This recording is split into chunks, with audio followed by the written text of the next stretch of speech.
மலைகளின் இளவரசின்னு சொல்லப்படுற நீலமலை நகரத்துல சுரேஷ்னு ஒரு பையன் இருந்தான். அவனுக்கு வேலை செய்யறதுனாலே அலர்ஜி, ஆளு செம சோம்பேறி. ஒரு நாள் காலையில அவன் விடிஞ்சது கூட தெரியாம தூங்கிட்டு இருந்தான். அப்போ அவங்க அப்பா மாணிக்கம் அங்க வந்தாரு. ஏய் சோம்பேறி, கொஞ்சம் கடிகாரத்தை பாரு, மணி 11 ஆகுது, நீ இன்னும் எரும மாடு மாதிரி படுக்கையிலே கிடக்குற. சுரேஷ் அவன் அப்பா சொல்றத காதுலயே வாங்கிக்காம போர்வையை இழுத்து மூடிட்டு மறுபடி தூங்க பாக்குறான். இவனை நினைச்சாலே எனக்கு எரியுது. நாளுக்கு நாள் இவன் சோம்பேறித்தனம் கூடிக்கிட்டே போகுது. அப்பா கோவத்துல ஒரு வாளி தண்ணியை எடுத்து அவன் மேல ஊத்துறாரு. என்னப்பா இது, மனுஷனை நிம்மதியாக தூங்க விட மாட்டிங்களா? 11 மணி தானே ஆகுது. இப்போ எந்திரிச்சு நான் என்ன பெரிய அம்பு விட போகிறேன்? இன்னைக்கு நீ என் கூட வேலைக்கு வந்தே ஆகணும், அதுக்கு தான் எழுப்புறேன்.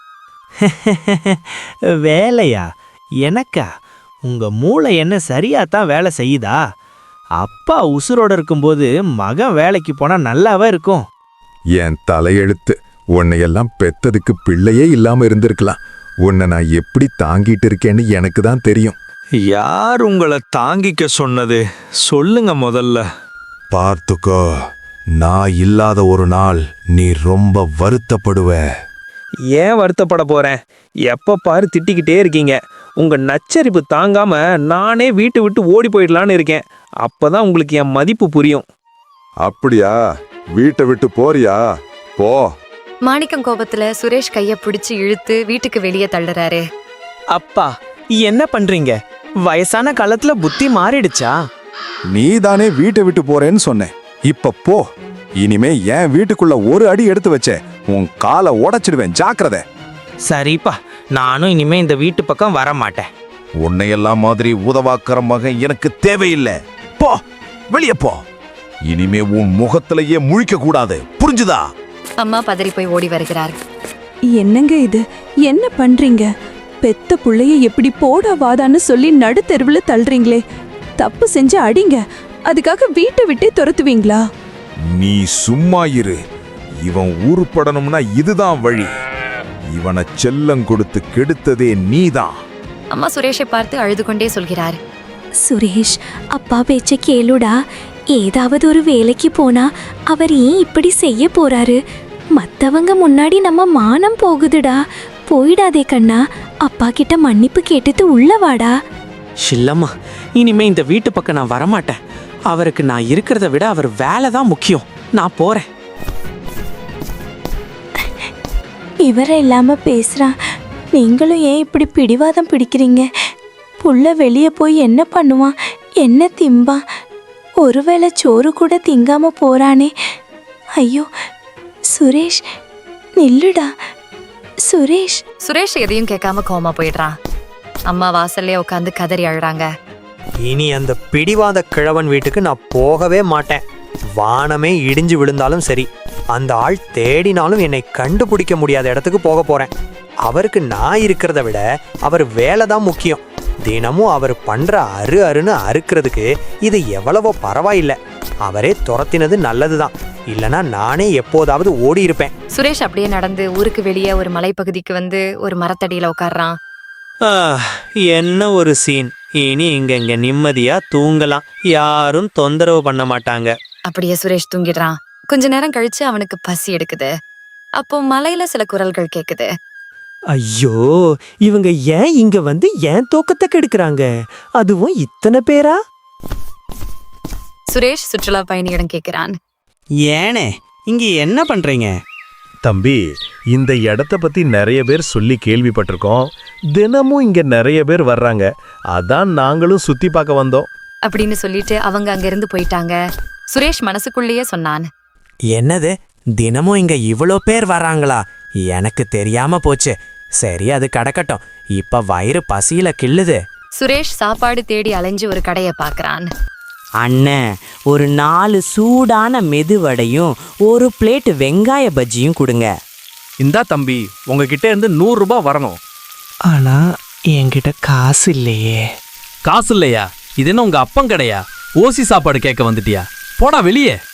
எங்க அப்பாவே எனக்கு ஓசியா சோறு போட மாட்டாருங்க. சுரேஷ் அப்படியே சோகமா நடக்கிறான். ஒரு வீட்டை கடக்கும்போது அங்கேயும் கேட்கறான். அண்ணே, ஏதாவது சாப்பிட கிடைக்குமா?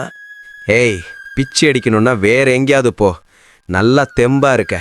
ஏதாவது வேலை செஞ்சு பொழைக்க கூடாதா? காலையிலேயே கிளம்பி வந்துடுறாங்க முகத்தை காட்டிக்கிட்ட. சரி விடுங்கண்ணே, சாப்பாடு இல்லைன்னா கூட பரவாயில்ல, கொஞ்சம் தண்ணி கொடுங்க. சரி இரு கொண்டு வர. அந்த ஆள் தண்ணி குடுக்கறாரு. சுரேஷ் தண்ணியை குடிச்சிட்டு மறுபடியும் மலைக்கே போறான். எவ்வளவு அலைஞ்சாலும் யாரோ உதவ மாட்டேங்கிறாங்க. அப்பா சொன்னது சரிதான். இந்த உலகம் நாம நினைக்கிற மாதிரி இல்லை. வேலை இல்லாதவரை யாரும் யாருக்கும் உதவ மாட்டாங்க. ஒரு 2 நாள் அவன் சாப்பிடாமையே இருக்கான். 2 நாள் ஆச்சு, வயித்துல ஒரு பருக்கு கூட விழல. இன்னைக்கும் சாப்பிடலன்னா செத்து போயிருவேன். ஒருவேளை பண்ணலாம், யாருக்காவது சின்ன உதவி செஞ்சா அவங்க ஒருவேளை சோறு போடுவாங்க. அதுதான் சரி. மறுபடியும் உணவு தேடி மலைக்கு கீழே இருக்கிற கிராமத்துக்கு போறான். அங்க ஒரு வயசான பாட்டி நடந்து போகும்போது திடீர்னு மயங்கி விழுறத பாக்குறான். பாட்டி என்னாச்சு? இருங்க, நான் உங்களுக்கு உதவுறேன். சுரேஷ் அந்த பாட்டியை தூக்கிட்டு போய் அவங்க வீட்டுல விடுறான். பக்கத்திலேயே உட்கார்றான். பாட்டி எப்படி இருக்கீங்க? ஏன் திடீர்னு விழுந்தீங்க? ஒன்னும் இல்ல தம்பி, கொஞ்சம் தலை சுற்றல் வந்துருச்சு. உங்க புள்ள மருமகள்லாம் எங்க? அவங்க வேலைக்கு வெளியே போயிருக்காங்கப்பா. சரி பாட்டி, அவங்க வர்ற வரைக்கும் நான் இங்கேயே இருக்கேன். சுரேஷுக்கு பசி உயிர் போகுது. ஆனா வேற வழி இல்ல. பாட்டி சாப்பிட ஏதாவது கிடைக்குமா? பாட்டி தன் சேலை முந்தானையிலிருந்து காசு எடுத்து சொல்கிறார். தம்பி, என்கிட்ட இவ்வளவுதான் காசு இருக்கு. இதுல என்ன கிடைக்குமோ அதை வாங்கிட்டு வாப்பா. வெறும் 30 ரூபாயா? இதுல என்ன வரும்? சரி, நான் மேகி பாக்கெட் வாங்கிட்டு வரேன். சீக்கிரம் சமைச்சிடலாம், பசியும் ஆறும். சுரேஷ் மேகி வாங்கிட்டு வர்றான். பாட்டி டீ போட்டுட்டு இருக்காங்க. பாட்டி, உங்க உடம்பு இப்படி இருக்கே, நீங்க ஏன் வேலை செய்யறீங்க? எனக்கு இது பழகி போச்சுப்பா. என்ன வாங்கிட்டு வந்த? மேகி வாங்கிட்டு வந்திருக்கேன் பாட்டி. குடுப்பா, நான் டக்குன்னு மேகி செஞ்சு தர்றேன். சரி பாட்டி, செம்ம பசியா இருக்கு. நாம 2 பேரும் சேர்ந்து சந்தோஷமா சாப்பிடலாம். மேகி சமைக்கும் பொழுது சுரேஷ் அந்த பாட்டிக்கு உதவுறான். அப்ப பாட்டி அவனுக்கு பேச்சுவாக்குல மேகி சமைக்க கத்து கொடுக்கறாங்க. 2 பேரும் இந்த மேகியும் டீயும் சாப்பிடுறாங்க. ஆஹா பாட்டி, என்ன மேகி செஞ்சிருக்கீங்க! என் வாழ்க்கையிலேயே இப்படி ஒரு மேகியை நான் சாப்பிட்டதே இல்லை.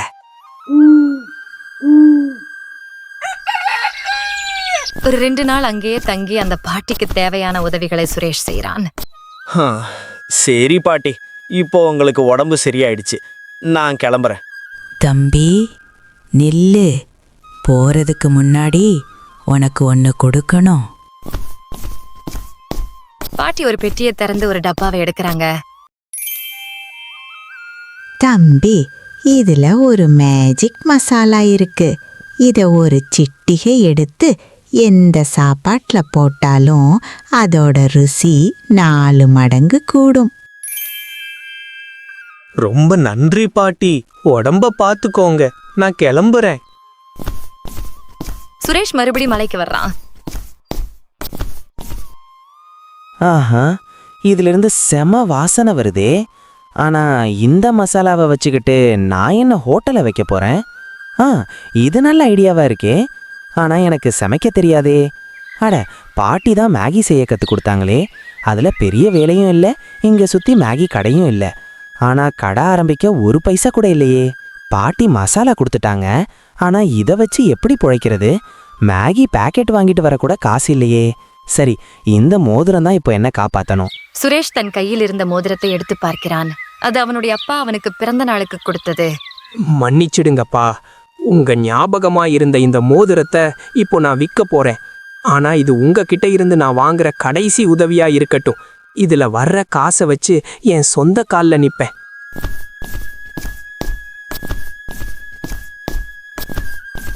சுரேஷ் ஊருக்குள் போய் அந்த மோதிரத்தை விற்று கொஞ்சம் பணம் ரெடி பண்றான். அந்த பணத்தில் சில மேகி பாக்கெட்டுகள், ஒரு சின்ன மண்ணெண்ணெய் அடுப்பு, 2 பாத்திரங்கள் மற்றும் ஒரு டீ தூள் பாக்கெட்டை வாங்குகிறான். பொருள் எல்லாம் வந்தாச்சு. ஆனா வர்றவங்க உட்கார ஒரு இடம் வேணுமே. டேபிள் பெஞ்சுக்கு இனி காசு இல்லையே. சரி, நாமளே ரெடி பண்ணுவோம். இதுவரைக்கும் ஒரு குச்சியை கூட தூக்காத சுரேஷ் முதல் முறையா காட்டுக்குள்ள கோடாரிய தூக்கிட்டு போறான்.